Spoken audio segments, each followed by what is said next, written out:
سوال ہے کہ اہل سنت علماء ذاکر نائک کے متعلق سخت رویہ کیوں رکھتے ہیں؟ جیسے ہی ڈاکٹر ذاکر نائک کے دورہ پاکستان کا اعلان ہوا، سنی علماء نے سوشل میڈیا پر احتجاج برپا کر رکھا ہے۔ کیا آپ نے اس کی وجہ جاننا پسند کی ہے؟ تو آئیے سنتے ہیں۔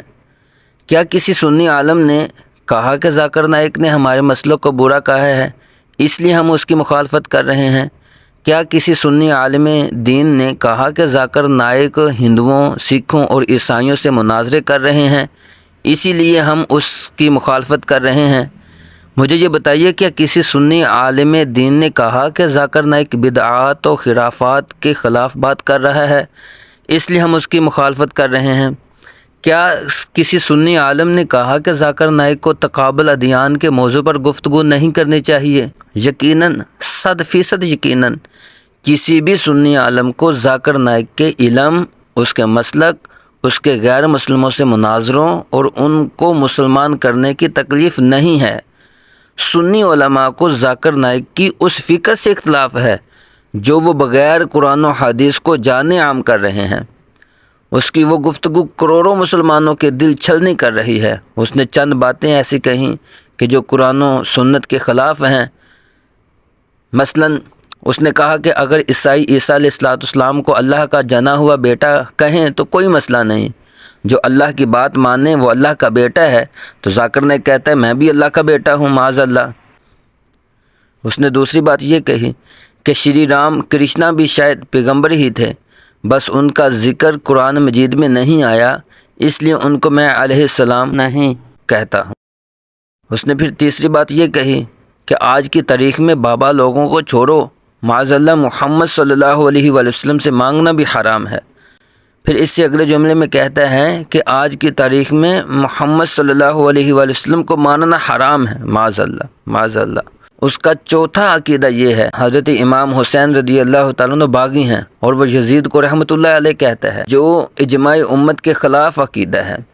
پانچویں بات جو اس کے متعلق ہے کہ ایک مجمع میں ایک عیسائی اس سے کہتا ہے کہ تمہارے قرآن میں عیسیٰ علیہ السلام کے بارے میں لکھا ہے کہ وہ مردے زندہ کرتے تھے، کیا تمہارے پیغمبر محمد صلی اللہ علیہ وسلم کے بارے میں بھی ہے کہ انہوں نے مردے زندہ کیے ہوں؟ تو جواب میں ذاکر نائک کہتا ہے کہ ہمارے پیغمبر نے مردے زندہ نہیں کیے۔ اس لیے سنی علماء اس کی جاہلانہ فکر کے مخالف ہیں کہ عام نوجوان اس کی چرب زبانی سے متاثر ہو کر اس کو اپنا آئیڈیل سمجھنا شروع کر دیتا ہے اور پھر اس کے غلط نظریات بھی اپنانا شروع کر دیتا ہے۔ اب ذاکر نائک کے ساتھ اس اختلاف کو یا لوگ نفرت، تعصب، حسد، بغض یا کوئی بھی نام دیں، ہمیں قبول ہے، کیونکہ ہمیں ذاکر نائک کے اس علم سے اختلاف ہے جو اللہ کی توحید، رسول اکرم صلی اللہ علیہ وسلم کی شان محبوبیت اور اہل بیت اطہار کے ساتھ بغض اور جہالت والا علم اس کے پاس ہے۔ حدیث رسول کے مطابق کسی سے بغض اللہ کے لیے رکھنا چاہیے اور محبت بھی اللہ کے لیے۔ تو الحمدللہ ہمارا ذاکر نائک سے بغض صرف اس لیے ہے کہ اس نے اپنے آپ کو اللہ کا بیٹا کہا، شری رام کو رب کا پیغمبر کہا، رسول اللہ صلی اللہ علیہ وسلم سے مانگنے کو اور آپ کو ماننے کو حرام قرار دیا، یزید کو رحمۃ اللہ علیہ کہا۔ اس لیے تمام نوجوانوں سے گزارش ہے کہ فتنوں کو سمجھنے کی کوشش کریں اور علماء کے اس درد کو سمجھیں۔